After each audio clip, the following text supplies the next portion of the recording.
Mahabubabad BRS party ఆధ్వర్యంలో నేడు గిరిజన రైతు మహాధర్నా జరగనుంది. ఈ కార్యక్రమానికి బీఆర్ఎస్ వర్కింగ్ ప్రెసిడెంట్ కేటీఆర్ హాజరు కానున్నారు. అయితే కేటీఆర్ రాకను నిరసిస్తూ లంబాడి హక్కుల పోరాట సమితి ఆధ్వర్యంలో బాబునాయక్ తండా గిరిజనులు నిరసన చేపట్టారు. వైద్య కళాశాల కోసం తమ భూములను బీఆర్ఎస్ ప్రభుత్వం లాక్కుందని, కేటీఆర్ కు మహబూబాబాద్ కు వచ్చే అర్హత లేదని, కేటీఆర్ గో బ్యాక్ అంటూ నినాదాలు చేశారు.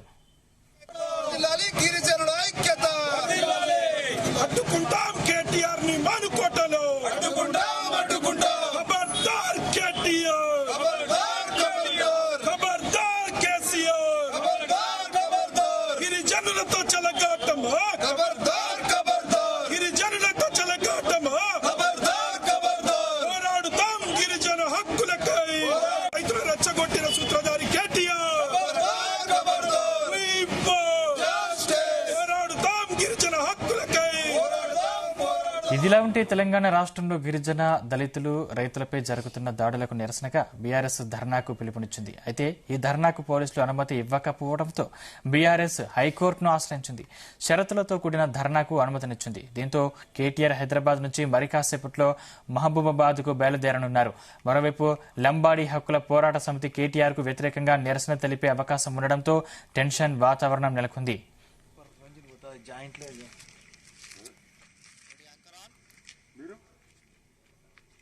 ఇదే అంశానికి సంబంధించిన మరిన్ని డీటెయిల్స్ మా ప్రతినిధి శ్రీకాంత్ అందిస్తారు. శ్రీకాంత్, లగచర్ల ఘటనలో నిరసిస్తూ టీఆర్ఎస్ పార్టీ ఆధ్వర్యంలో కూడా నేడు మహాధర్నా కార్యక్రమానికి అయితే పిలుపునిచ్చారు. దీనికి ముఖ్య అతిథులుగా బీఆర్ఎస్ వర్కింగ్ ప్రెసిడెంట్ కేటీఆర్ హాజరు కానున్నారు.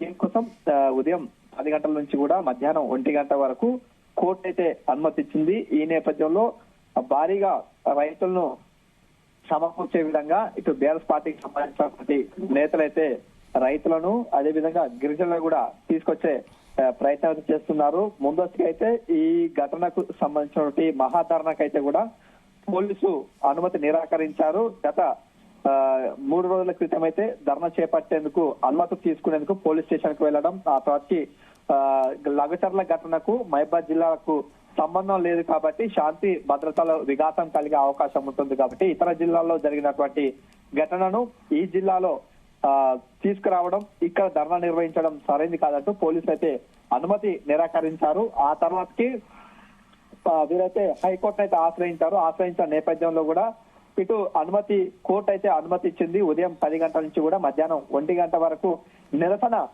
తెలిపేందుకైతే కోర్టు అయితే అనుమతి ఇచ్చింది. ఈ నేపథ్యంలో ఈ రోజు బీఆర్ఎస్ పార్టీకి సంబంధించినటువంటి వర్కింగ్ ప్రెసిడెంట్ తో పాటు మాజీ ఎమ్మెల్యేలు, మంత్రులు అయితే కూడా హాజరు కానున్నారు. ఈ క్రమంలో ఇటు పెద్ద ఎత్తున కూడా ఇక రైతులైతే సమకూర్చేందుకు బీఆర్ఎస్ పార్టీకి సంబంధించిన నేతలు అయితే భారీగా వస్తున్నారు. అంటే వస్తున్నటువంటి క్రమంలో కూడా ఇటు మహబూబాబాద్ జిల్లాకు సంబంధించినటువంటి గిరిజనులకు మాత్రం ఇక్కడ ఉన్నటువంటి వీరినైతే కూడా ధర్నా చేసే అవకాశం ఉండొద్దు అంటూ కూడా సంబంధించినటువంటి గిరిజన శక్తి ఆధ్వర్యంలో కూడా కేటీఆర్ పర్యటనకు అయితే నిరసన తెలిపేందుకైతే వీరు సిద్ధమవుతున్నారు. ఎందుకంటే కూడా మహబూబాబాద్ జిల్లా ప్రాంతంలో ఉన్నటువంటి గిరిజనులు కూడా బీఆర్ఎస్ పార్టీ అధికారంలో ఉన్నప్పుడు మాత్రం గిరిజనులకు ఎలాంటి హామీ ఇచ్చినటువంటి వాయువు కూడా నెరవేర్చకపోవడం, అక్కడ పోడు భూములకు సాగు చేసేటువంటి రైతులకు హరితహారం పేరిట కూడా పట్టాలు ఇవ్వకుండా భూములు లాక్కున్నారు. అదేవిధంగా కొన్ని వైద్య కళాశాలకు సంబంధించినటువంటి గిరిజనులైనటువంటి రైతులను కూడా బలవంతంగా భూములు లాక్కోవడం, వారిపై కూడా ప్రశ్నించిన వారిపై కూడా కేసులు పెట్టినటువంటి ఘటనలు కూడా బీఆర్ఎస్ పార్టీ హయాంలో జరిగాయి. కాబట్టి అలాంటి బీఆర్ఎస్ పార్టీ ఇటు రైతుల కోసం అదేవిధంగా గిరిజనుల కోసం మహబూబాబాద్ జిల్లానే ఎంచుకోవడం, ఇక్కడ వీరి కోసం సానుభూతి అంటూ కూడా మహాధర్నా చేపట్టడం సరైనది కాదనంటూ కూడా గిరిజన శక్తి ఆధ్వర్యంలో కూడా వీరైతే కూడా అడ్డుకునే ప్రయత్నం, అదేవిధంగా నిరసన తెలిపే పరిస్థితి కనిపిస్తుంది. మరోవైపు ఇటు బీఆర్ఎస్ పార్టీకి సంబంధించిన నేతలు కూడా భారీగా వచ్చేటువంటి క్రమంలో కేటీఆర్ పర్యటన నేపథ్యంలో కూడా ఫ్లెక్సీలు కూడా ఏర్పాటు చేయడం, ఇటువంటి ఫ్లెక్సీలు కూడా కొంతమంది గుర్తు తెలియని వ్యక్తులు కూడా రాత్రి చించివేయడంతో కూడా హై టెన్షన్ అని చెప్పొచ్చు. ఓ వైపు బీఆర్ఎస్ పార్టీ సంబంధించిన మహాధర్నా జరగడం, అదేవిధంగా దీన్ని అడ్డుకుంటాం అంటూ నిరసన తెలిపినటువంటి గిరిజన శక్తి దళ్ ఆధ్వర్యంలో కూడా నిరసన తెలపడం, మరోవైపు బీఆర్ఎస్ పార్టీకి సంబంధించినటువంటి ఫ్లెక్సీలు ఏర్పాటు చేసినటువంటి క్రమంలో అవి కూడా చించివేయడంతో కూడా ఇక్కడ హై టెన్షన్ అయితే నెలకొంది. మరోవైపు ప్రభుత్వ రామచంద్ర నాయక్ కూడా ఒక వీడియోను కూడా విడుదల చేయడం ఏదైతే ఉందో ఇక్కడ ఉన్నటువంటి అమాయకమైనటువంటి గిరిజన రైతులను ఇక్కడ ఉన్నటువంటి వీరు బీఆర్ఎస్ హయాంలో వీరినైతే అన్యాయం చేయడం, అదేవిధంగా మహబాద్ జిల్లాకు సంబంధించిన రైతులు కాకుండా కూడా ఇతర సంబంధించిన జిల్లాలకు సంబంధించిన రైతులను ఈ మహాధర్నాకు పిలుపునివ్వడం మాత్రం సరైంది కాదంటూ కూడా ఇటు ప్రభుత్వ వీప్ రామచంద్ర నాయక్ కూడా మండిపడుతున్న పరిస్థితి కనిపిస్తుంది. ఈ క్రమంలో మరికొద్ది సేపట్లో కేటీఆర్ ఆధ్వర్యంలో కూడా మహాధర్నా అయితే కూడా కార్యక్రమం అయితే జరగనుందని చెప్పవచ్చు. శ్రీకాంత్, అంటే గతంలో ఎమ్మెల్యేగా పనిచేసినటువంటి శంకర్ నాయక్ అక్కడ భూ కబ్జాలకు పాల్పడ్డారు. అసలు ఇక్కడ బీఆర్ఎస్ వాళ్ళు తిరిగే నైతిక హక్కే లేదంటూ కూడా కాంగ్రెస్ నేతలు విమర్శిస్తున్నారు. నిజమేనా?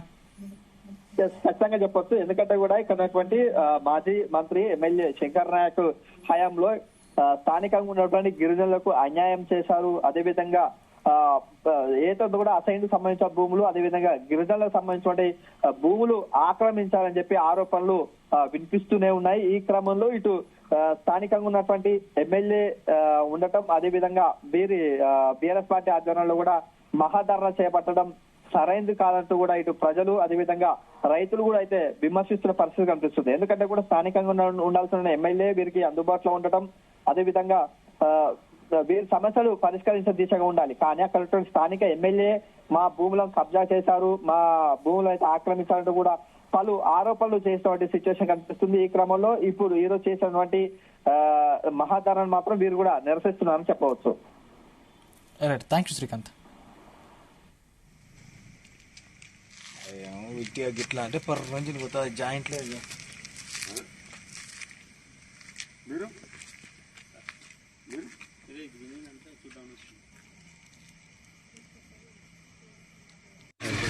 ఎట్లు వేస్తారో తెలియదు. ఏ మూల కనిపోతాం.